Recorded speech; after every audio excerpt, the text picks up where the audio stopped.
E nós vamos tocar dois louvores, eu volto. E aí depois mais um, amém? Aleluia. Vamos ao Senhor. Vamos ficar de pé, gente. Amém. Dá um friozinho, vamos dar uma aquecida aí. Porque estamos todos congregados para a honra e glória do Senhor Jesus. Amém. Você que não cumprimentou o seu irmão, cumprimente. Pode ser de longe, pode ser no soquinho aí.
Aleluia, nos derramemos na presença do Senhor, porque Ele é santo, maravilhoso, conselheiro e Pai da eternidade. Amém?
chegou aí com frio, tava batendo o queixo, agora eu já tô até com calor agora. Foi bênção. Rapidinho a gente tem os avisos então, que no mês de julho nós estamos agora, como nós estamos no começo, né, o núcleo em férias. Todas as programações da igreja continuam acontecendo. E nós vamos ter a oportunidade de estar aqui toda quarta-feira. Então temos Maranata na terça-feira, quarta-feira núcleo, quinta-feira temos atividades, teologia está acontecendo, continua acontecendo na ABCAR. Se precisar de mais informações, entra lá no site da ABCAR. Você pode contribuir agora com o projeto Fazendo a Diferença também, tanto de maneira online quanto vocês que estão presenciais.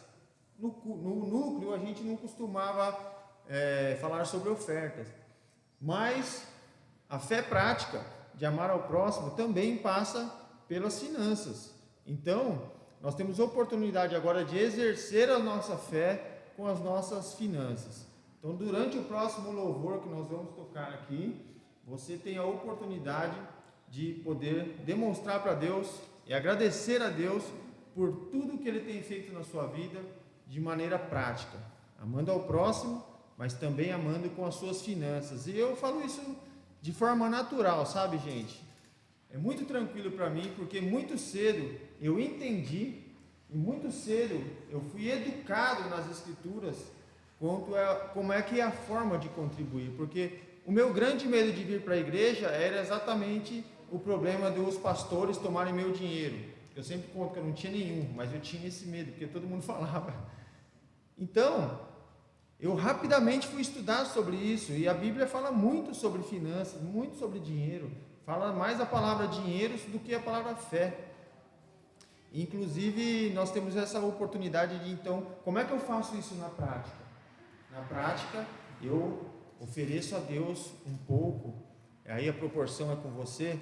A gente tem um praxe de 10%, mas as pessoas que são gratas a Deus, eu tenho acompanhado, e as pessoas que são mais prósperas, geralmente raramente elas não ultrapassam essa marca.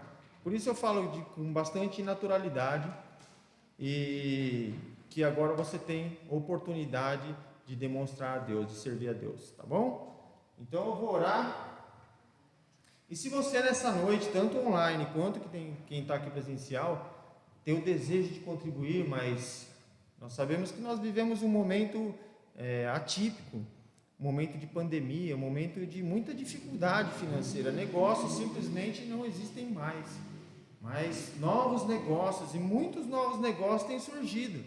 Então, eu quero orar com vocês agora para que Deus te dê também novas portas, mas novas estratégias.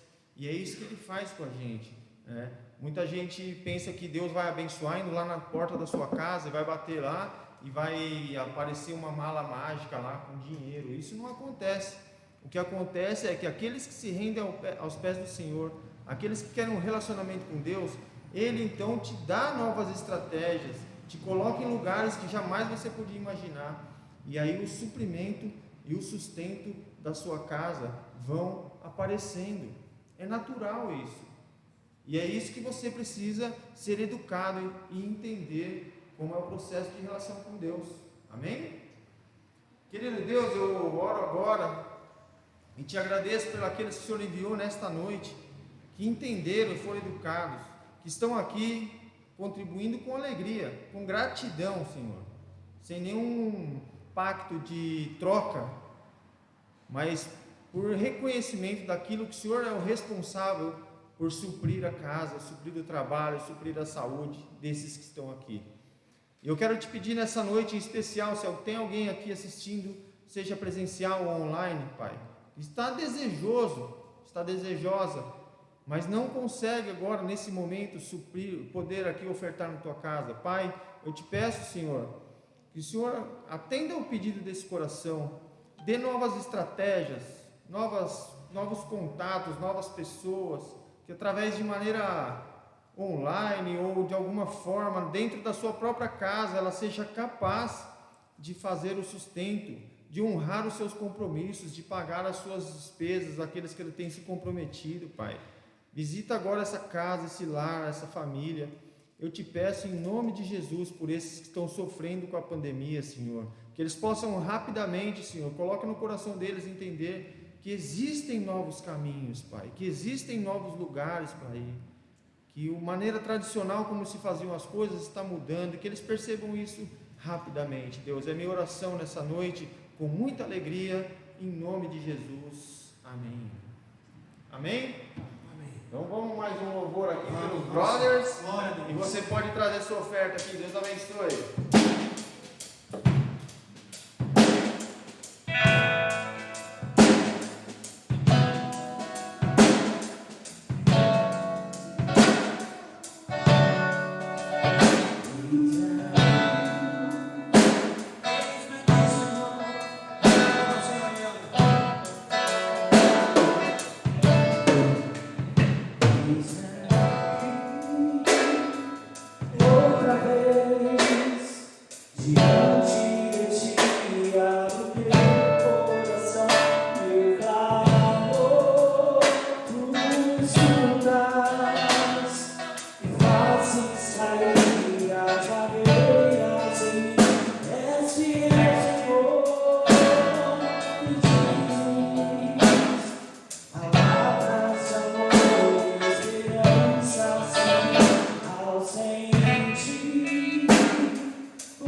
Boa noite, graça e paz de Jesus. Bom estar com vocês. Se nós pararmos para pensar o privilégio que nós temos de nos reunirmos aqui, para meditarmos na Palavra de Deus, para orarmos uns com os outros, para encorajarmos as pessoas, para alcançarmos você também, que alegria nós temos nessa noite. Algumas vezes a gente não para pensar quantas pessoas desejariam participar de uma oportunidade como essa e estão impedidos. Estão impedidos porque estão fisicamente impossibilitados, ou economicamente, ou socialmente impossibilitados. Mas você pela graça de Deus, tem a oportunidade de estar aqui hoje. Vamos aproveitar esse momento, vamos fazer uma oração, vamos pedir a Deus que nos ilumine uma vez mais enquanto nos debruçamos sobre a sua palavra. Mas também é uma oportunidade de você, nesse momento, orar por pessoas que talvez você lembre agora que estão carentes de oração. Estão sofrendo emocionalmente, espiritualmente, fisicamente, economicamente. Deus está aqui, vamos falar com Ele.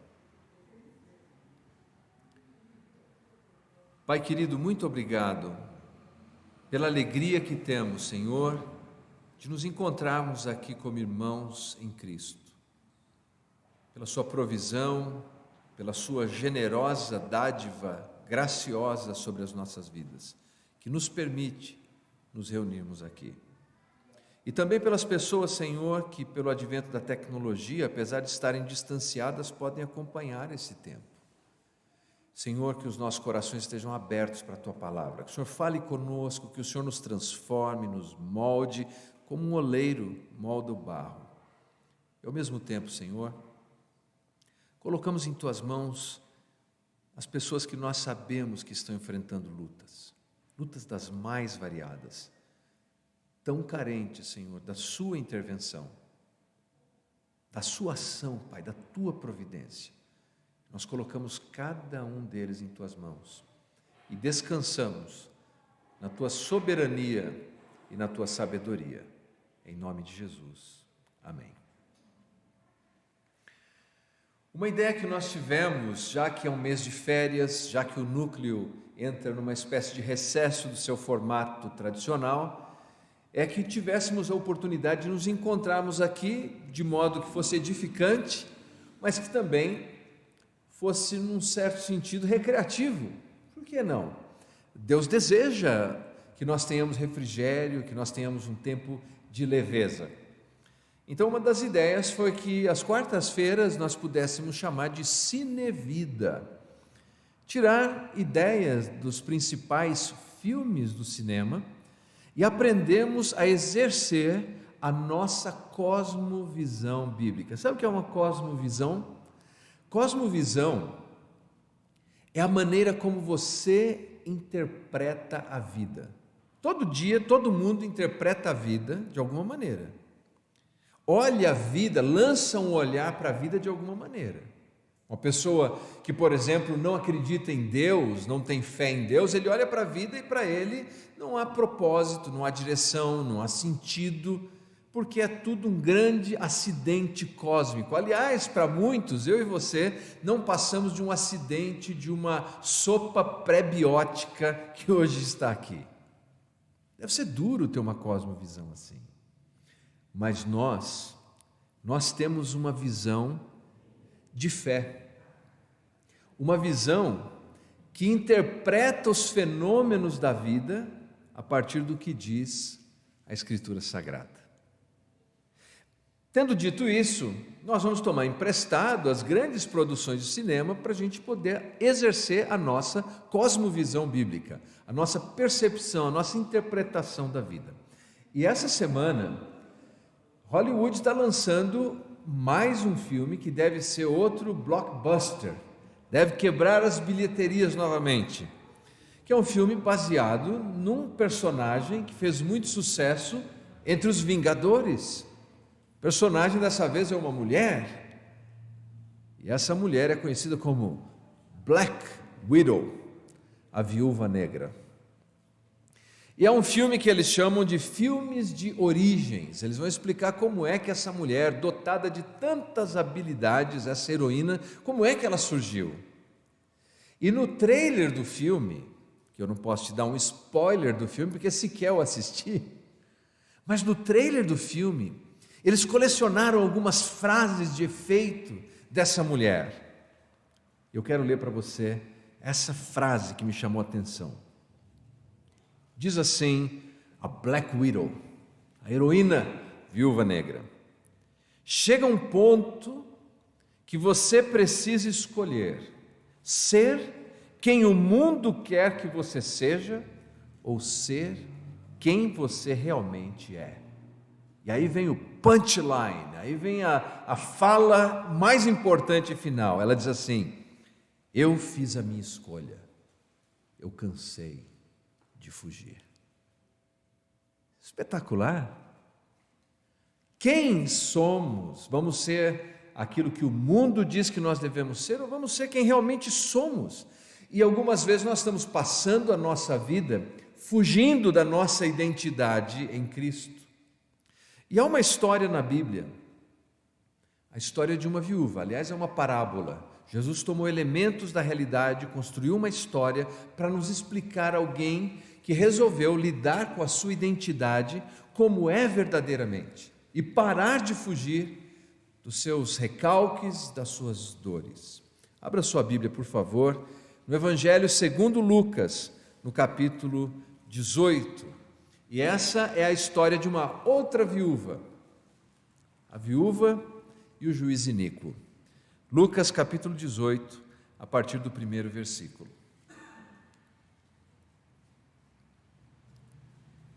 Disse-lhes Jesus uma parábola sobre o dever de orar sempre e nunca esmorecer.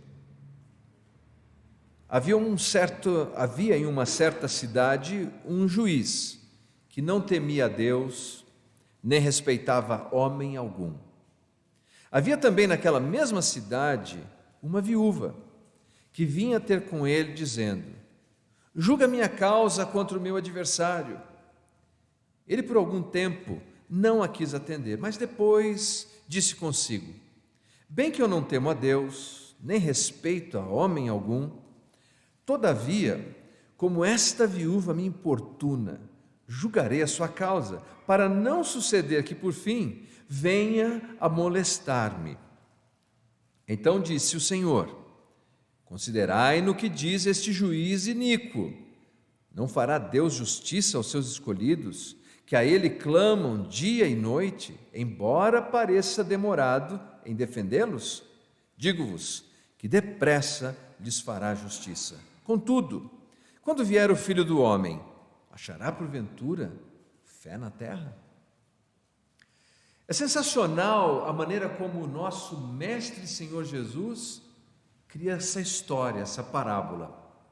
Como ele compara a vida das pessoas. Veja, de um lado, Jesus apresenta uma das pessoas que era o maior objeto de fragilidade da cultura judaica, uma viúva. As leis de proteção veterotestamentárias, as leis que protegiam as pessoas no Antigo Testamento, protegiam, via de regra, o órfão, que não tinha pai, que não tinha mãe, que não tinha a quem recorrer, o estrangeiro, que chegava e não tinha nem eira nem beira, tropeçava às vezes na língua, e a viúva que é frágil. E do outro lado da história, quem Jesus coloca? Um juiz. Até hoje, a gente considera o juiz alguém poderoso, alguém importante, não é? No futebol, se bem que ali seria um árbitro, a gente costuma dizer, é o apito amigo, o juiz, porque a gente atribui. Na corte, então, no sistema forense, o juiz. E Jesus apanha um juiz, mas não qualquer juiz. Jesus diz que ele é um juiz iníquo, é um homem mau, é ímpio. De onde vem essa maldade desse homem? Se você notou na leitura, Jesus disse que o homem se referia a si próprio como alguém que não teme a Deus, e nem a homem algum. Porque normalmente a maneira como nós vemos Deus, a maneira como nós tratamos Deus, molda a maneira como nós tratamos o outro, sabia disso? Por isso, quando alguém fala, não, eu creio em Deus, mas trata o outro como se fosse um cão, pode duvidar da fé dessa pessoa.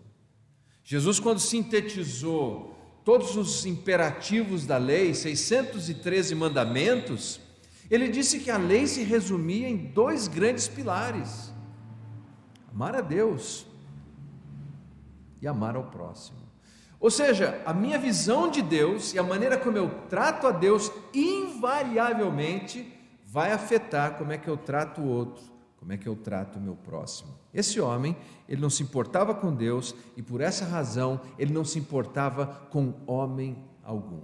Mas Jesus dá a dinâmica a essa mulher que entende a sua fragilidade, a sua necessidade, as injustiças sociais sob as quais ela está vivendo. Ela entende tudo isso. Ela entende que o juiz é mais poderoso do que ela e que ele não teme ninguém, mas ela insiste. Ela vai à porta desse juiz continuamente, pedindo a ele, exigindo dele, se você quiser, que ele faça justiça. Imagine isso. E chega um momento que a água mole em pedra dura tanto bate até que fura. Conseguiu de alguma maneira sensibilizar esse homem que diz: eu não temo a Deus, eu não temo aos homens, mas essa mulher... Vocês lembram de uma história, passava nos Trapalhões, eles contavam a história de um rapaz que ficava provocando o outro, e ele ficava chamando o outro de piolho o tempo inteiro. Lembram dessa história? Ô piolho! E o homem ia lá e esbofeteava ele. E ele falava: piolho, não me chama de piolho que eu bato em você, piolho. E ele recebia todo tipo de sova. E o agressor não sabia mais o que fazer, decidiu amordaçar ele, amordaçou o homem, amarrou o homem e disse a ele: agora fala piolho, quero ver você falar piolho.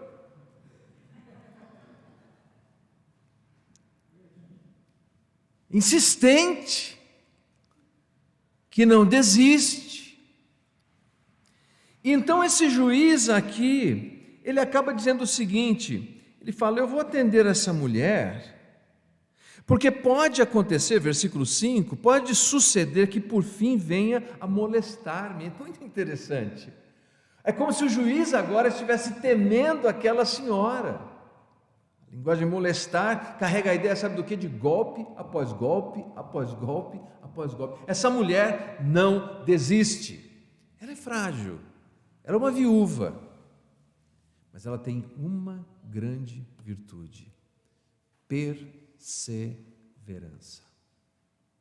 Sabe por que eu e você não alcançamos muitas coisas que poderíamos alcançar na vida? Em qualquer área, em qualquer área. Falta um ingrediente: não é competência, não é inteligência, não é talento, é perseverança. Quando a resistência vem ao nosso encontro, quando as dificuldades vêm ao nosso encontro, nós esmorecemos. E Jesus usa esse paralelo para falar da importância da oração e da perseverança. O raciocínio de Jesus não é que Deus é o juiz injusto, muito pelo contrário. Jesus faz um paralelo que nós chamamos do menor para o maior. O menor é o juiz, o menor é o ímpio, mas Deus é o grande juiz de toda a terra e Ele é o justo juiz de toda a terra. E Jesus diz o seguinte: se essa mulher que perseverou com um juiz ímpio foi ouvida, o que dizer então daqueles que são filhos de Deus? Veja como Jesus conclui a sua percepção, versículo 7. Não fará Deus justiça aos seus escolhidos, que a Ele clamam dia e noite? É assim, se até um juiz, o que Jesus está dizendo não é que Deus é como um juiz iníquo. Ele está dizendo, se até um juiz iníquo atende uma pessoa perseverante, o que dizer de Deus que é justo e que não é iníquo? Deus fará justiça. Note que a última parte do versículo coloca a questão da resposta divina num hiato de tempo. Veja, Deus, Ele está acima do tempo e do espaço. Deus é o eterno presente, é o eterno eu. Ele disse a Moisés: eu sou o que sou, aquele que não é subjugado pelo tempo. Na linguagem teológica nós dizemos que Deus é supratemporal, está fora desse nosso tempo. E por isso que Jesus disse que da nossa perspectiva, veja o versículo 7, não fará Deus justiça aos seus escolhidos, que a Ele clamam dia e noite, a ideia é perseverantemente, embora pareça o quê? Demorado em defendê-los.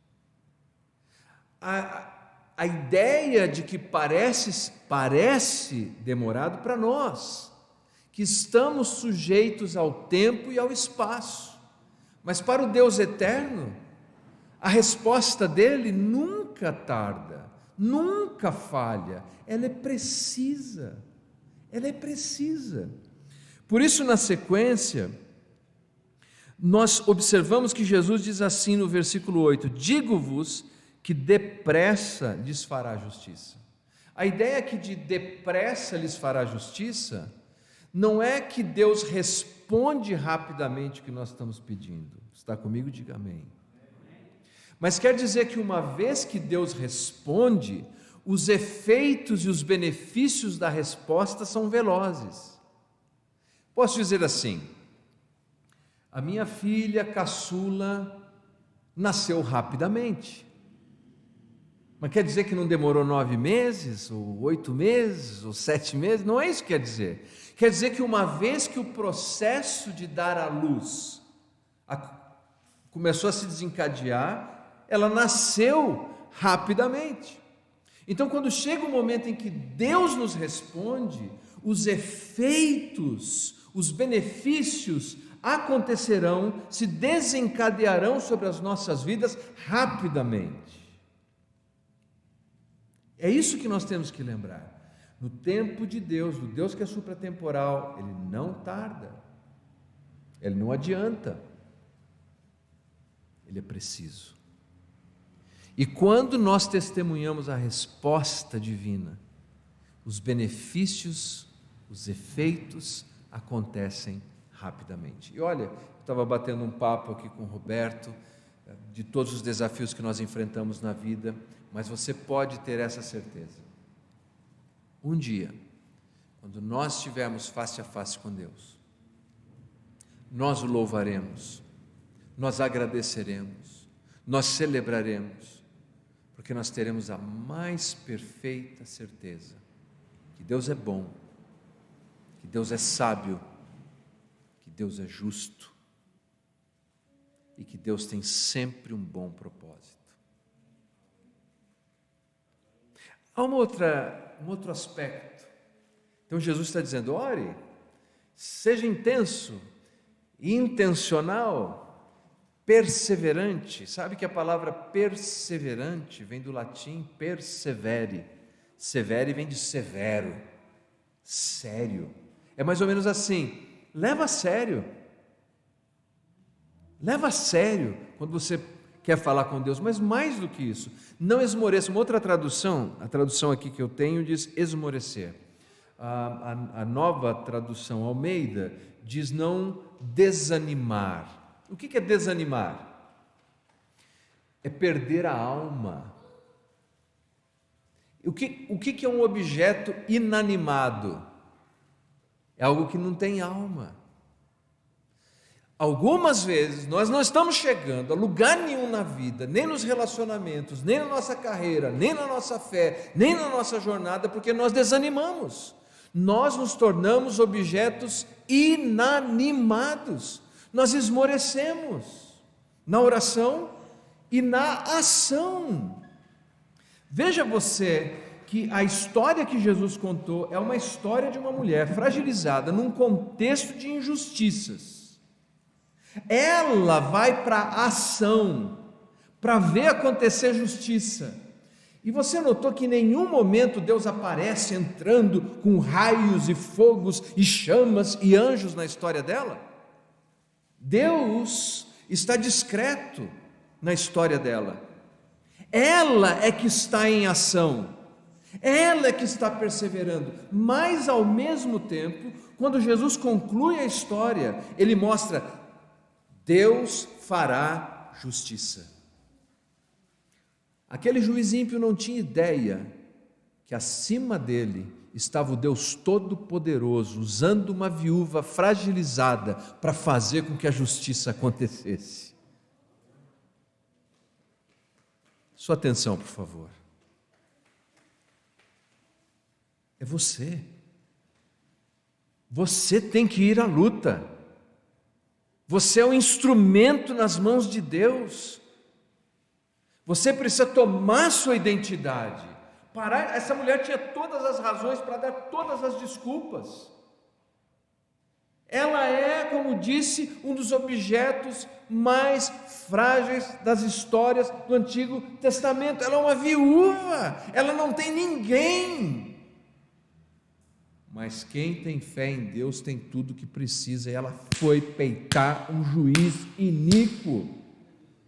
Quem você precisa peitar? O que você precisa peitar? Quem você tem que enfrentar? O que você tem que enfrentar? Então, em nome de Jesus, chega de fugir, chega de se esconder, chega de encolher, levanta, tenha fé em Deus e enfrente o que você tem que enfrentar e persevere.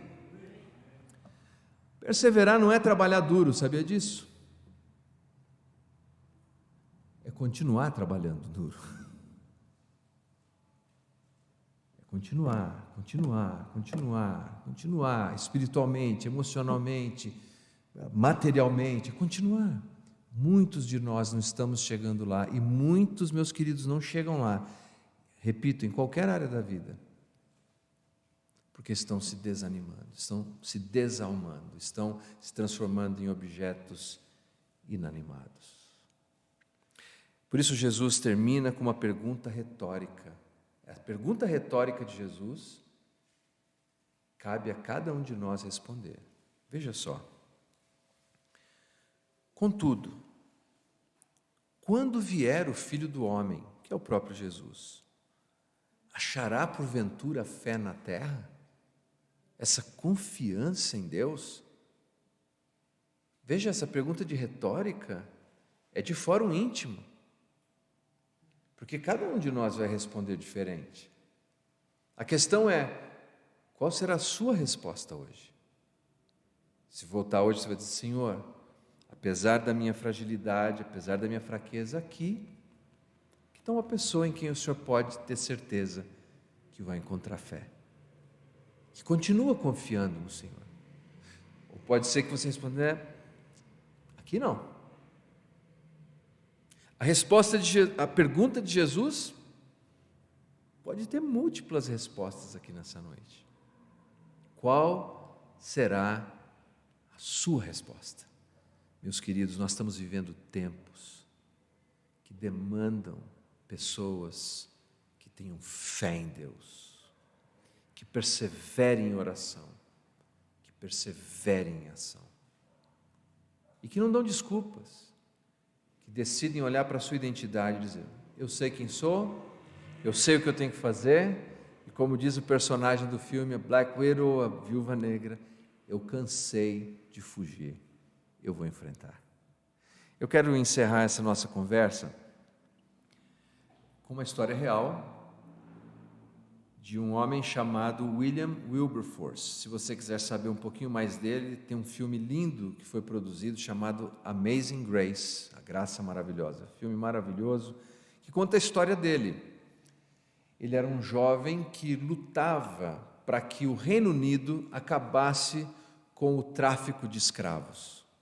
Mas depois de 10 anos tentando acabar e criar leis justas que protegessem aquelas pessoas, ele não conseguia. Era como se ele tivesse sempre uma parede diante dele.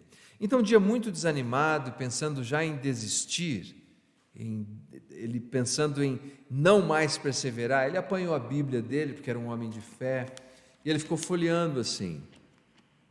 pensando que talvez ele encontrasse ali alguma palavra, e enquanto ele fazia isso, caiu de dentro da Bíblia um papel. Aquele papel era um bilhete que havia sido enviado para ele por um pastor muito renomado, que já tinha morrido àquela altura, chamado John Wesley. Para nós aqui, João Wesley. E João tinha mandado a seguinte mensagem para ele: a menos que Deus tenha levantado você, você vai desistir. Você não vai suportar a pressão dos homens, você não vai suportar a oposição dos demônios. Mas, se Deus levantou você, Deus é por você. E se Deus é por você, quem será contra você? São eles, todos eles juntos, mais fortes do que Deus.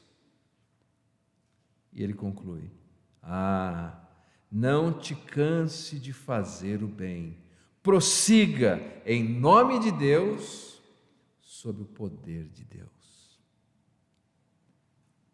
Você é de Deus? Deus levantou você? Deus te deu dons, habilidades e talentos? Quais são as coisas, os relacionamentos, as coisas que Deus confiou a você e que você está começando a desanimar? Que nessa noite, nesse Cine Vida, nós possamos seguir o exemplo de uma viúva. Mas não é aquela do cinema, não. É essa aqui que encontramos na palavra de Deus. Vamos orar. Pai Santo, muito obrigado por essa noite, obrigado por cada irmão, obrigado pela Tua palavra, obrigado, Senhor, por essa parábola que o nosso Salvador Jesus contou. Nessa noite nós aprendemos sobre a importância de perseverar, Senhor, na oração e na ação.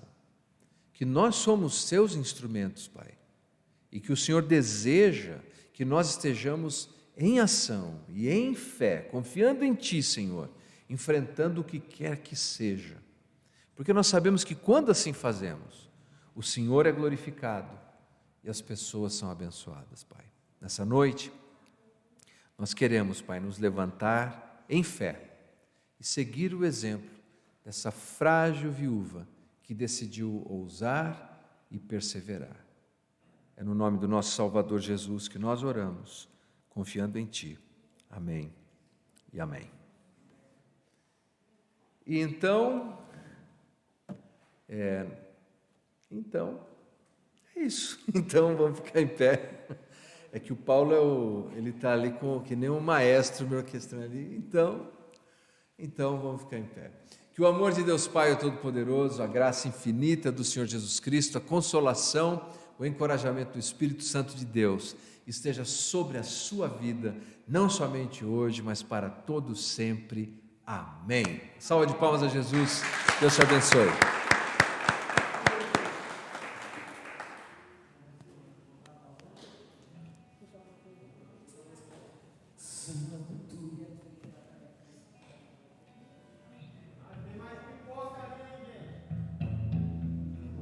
Pipoca, e o que tem lá? Tem café lá? É o chá.